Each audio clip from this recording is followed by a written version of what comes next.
Welcome to Xamarin Farm Tutorials. In this tutorial, we are going to learn how to send image from mobile to our server. So in our previous lecture, we already learned about how to prepare our API for sending the image to the server using Web API. So if you don't watch this video, I will recommend you to watch this video again and then watch this video, because in this video we will cover how to send image from our mobile to server using Web API. So here is the upload attachment button, and you can notice that inside my mobile application I already have a button called capture image. This capture image button will capture the camera and it will send the image to our API folder. So inside our API we already declared a folder, and this folder is useful for saving the media to the server path. So after clicking on the capture image, you can notice that this upload attachment function will be called, and inside this upload attachment function we already used cross media. So we are using media plugin for capturing the image from our phone. So we already discovered that how to use cross media plugin for capturing the image inside Xamarin Farm. If you don't watch this video, I will share this link below the description.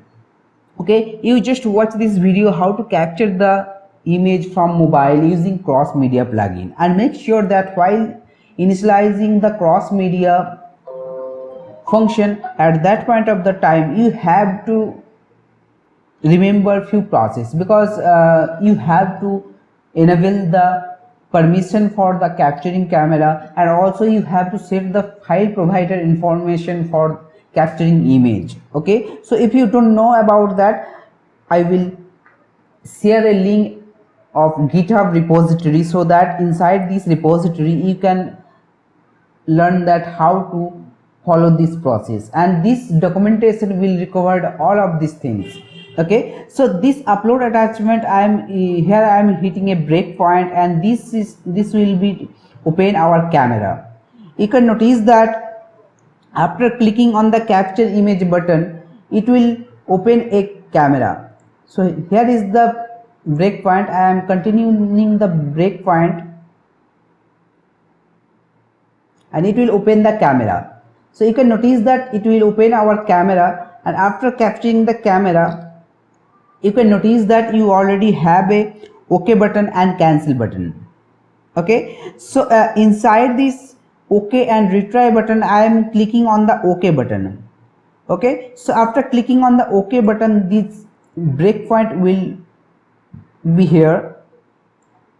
After that you can notice that when we prepared our API, at that point of the time our base URI, because we already posted this API to a particular IP. We hosted our API inside our IIS, and I give a IP name as a IP, and here is my API hosted in IIS.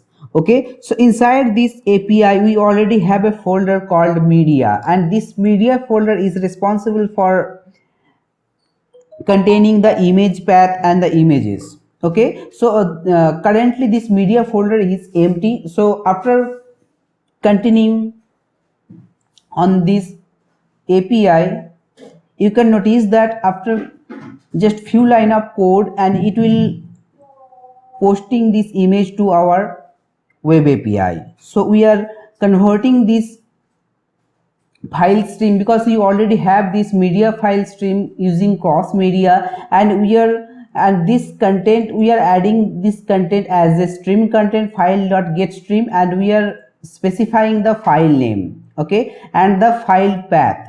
Okay, so after that we are initializing the HTTP client object, and after initializing HTTP client object we are posting this image and this content. So after that it will get a response. So I am going to continue this. and you can notice that we already received our response, and you can notice that I am going to this response, and this response is showing the is uploaded true, message file upload successfully, document URL, and this is my API folder path. So going to the API folder, you can notice that this image is captured from my mobile and it will be transferred via web API to our API folder. So this is the simple process. We can transfer any of the media file, not the images. You can transfer any of the content. You have to just convert it to the stream. After converting the stream, you can use the HTTP client, and after using HTTP client, we are posting this image to the web server using web API. So if you have any confusion, you can comment below. Thank you for watching. Have a great day.